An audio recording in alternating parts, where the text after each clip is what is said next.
Imaginem por um momento, vocês estão sozinhos em casa, é madrugada e o telefone toca. Do outro lado da linha, uma voz que vocês não ouviam há 9 anos sussurra o nome de vocês e desliga. Isso aconteceu com a família Rodrigues em março de 2021, em Porto Alegre. A voz era de Eduardo Rodrigues, empresário que havia desaparecido misteriosamente em 2012. O problema é que, no dia seguinte, encontraram o corpo dele. Esta é uma história que as autoridades tentaram abafar. Uma história que envolve um bunker subterrâneo, gravações de voz perturbadoras e uma descoberta que mudou para sempre o conceito de desaparecimento no Brasil. Mas antes de continuar, vocês têm certeza de que estão preparados para ouvir o que realmente aconteceu com Eduardo Rodrigues? Eduardo Rodrigues não era um homem comum. Aos 47 anos, era dono de uma das maiores construtoras do Rio Grande do Sul.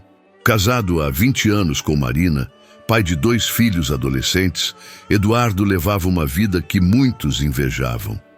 Mas por trás dessa fachada de sucesso, havia algo que nem mesmo sua família conhecia.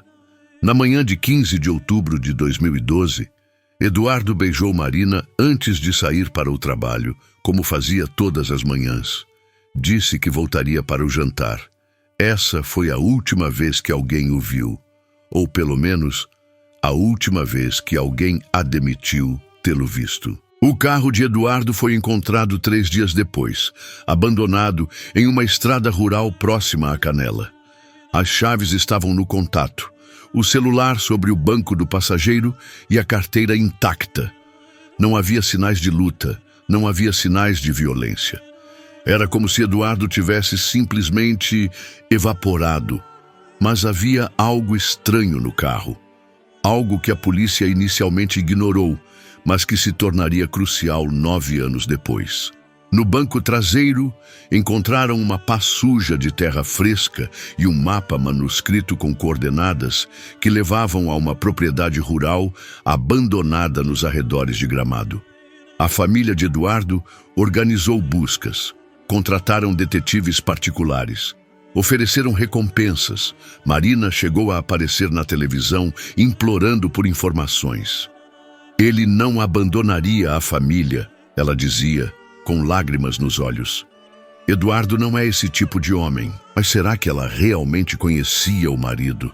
A propriedade rural indicada no mapa era um lugar esquecido pelo tempo. Havia pertencido à família Rodrigues há décadas, mas estava abandonada desde a morte do avô de Eduardo em 1987.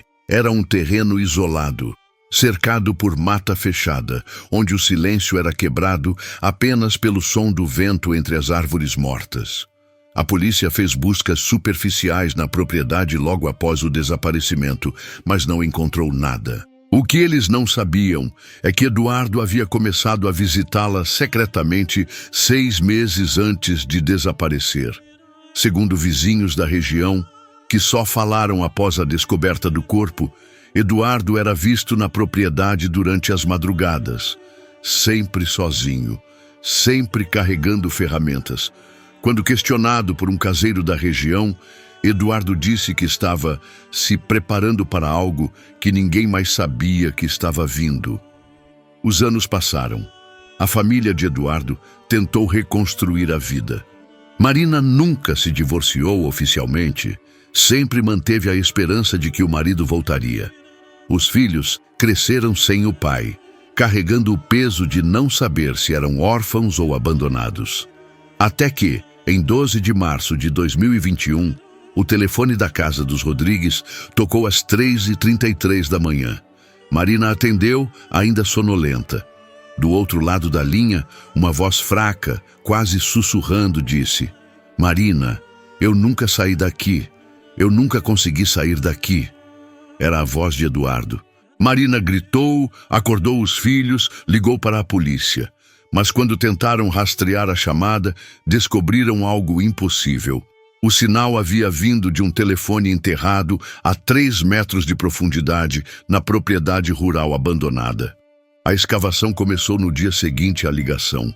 Uma equipe forense especializada foi enviada ao local, seguindo o sinal do telefone. O que encontraram desafiou toda a lógica.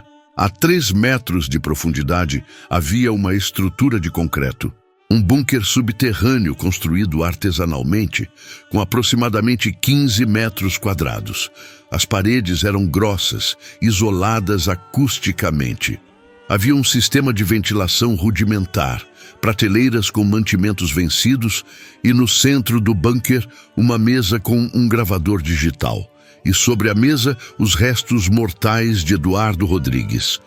O laudo pericial revelou que Eduardo havia morrido há aproximadamente 8 anos, ou seja, poucos meses após seu desaparecimento. A causa da morte foi desidratação e desnutrição. Ele havia se trancado no bunker por vontade própria e o sistema de fechamento não permitia a abertura do lado interno. Mas a descoberta mais perturbadora estava no gravador digital. Continham mais de 200 horas de gravações da voz de Eduardo, feitas durante os 2 meses que passou trancado no bunker antes de morrer. As gravações revelaram o estado mental deteriorado de Eduardo. Ele falava sobre vozes que vinham das paredes, sobre figuras sombrias que o observavam, sobre a necessidade de se esconder de algo que ninguém mais podia ver. Na gravação mais perturbadora, feita poucos dias antes de sua morte, Eduardo dizia: "Eles me disseram que eu nunca poderia sair daqui, que este lugar seria minha prisão eterna. Mas eu não sabia que a prisão continuaria mesmo depois da morte." Mas como explicar a ligação feita 9 anos depois? Como explicar que um homem morto conseguiu ligar para a própria família? A investigação oficial foi encerrada como suicídio. Eduardo havia construído seu próprio túmulo por razões que nunca saberemos completamente. Transtorno mental, pressões financeiras, segredos familiares. As teorias são muitas, mas nenhuma explica o inexplicável. Porém, há detalhes que as autoridades preferiram não divulgar. Detalhes que só consegui descobrir através de fontes que não posso revelar. O sistema de ventilação do bunker havia sido projetado para funcionar por décadas. Eduardo não pretendia morrer ali. Ele pretendia viver. As gravações mostram que ele acreditava estar se escondendo de algo, esperando por algo, se preparando para algo. Mas talvez o mais perturbador seja o fato de que, desde a descoberta do bunker, outros telefones da região começaram a receber ligações estranhas. Sempre às 3h33 da manhã, sempre da mesma voz, sempre dizendo a mesma coisa: "Eu nunca consegui sair daqui." A propriedade rural foi lacrada pelas autoridades. O bunker foi lacrado, mas segundo moradores locais, ainda é possível ouvir o som de um telefone tocando, vindo de debaixo da terra, todas as noites, às 3h33. Edgar Allan Poe uma vez escreveu: "Tudo que vemos ou parecemos é apenas um sonho dentro de um sonho." Mas e se alguns sonhos se tornam pesadelos que transcendem a morte? E se alguns lugares se tornam prisões que nem mesmo a morte pode quebrar?